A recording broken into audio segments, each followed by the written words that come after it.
এই প্যাকেটটা হাতে পাবার পর আজকে খুব ইমোশনাল হয়ে পড়েছিলাম। তোমাদের সাথে একটা গল্প শেয়ার করি। তোমরা তো দেখোই গাছের প্রতি আমার একটা অকৃত্রিম ভালোবাসা রয়েছে। তো আমার মা মাঝে মধ্যেই আমাকে বলে, কি সারাদিন গাছ গাছ করিস, পড়া নেই শোনা নেই, সামনে পরীক্ষা, পড়তে বস। আর আমি মাকে বলতাম, মা আমার কাছে গাছই সব। আর আজকে আমি মাকে উত্তর দিয়েছি, কে বলেছে গাছ কিছু দিতে পারে না?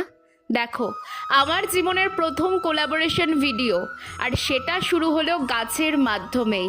বিশ্বাস করবে না, যখন অফারটা পেলাম এতই খুশি হয়েছিলাম যে মনে মনে ভাবছিলাম ওনারা আমাকে পেমেন্ট না পাঠালেও চলবে, কারণ ওনারা আমাকে দুটো গাছ পাঠাচ্ছে, আর এর চেয়ে ভালো কিচ্ছু হতে পারে না। আমি সত্যি এত খুশি হয়েছি যে তোমাদের সাথে আমার এই অভিজ্ঞতাটা শেয়ার না করলে ভালো লাগছিল না। কি সুন্দর না?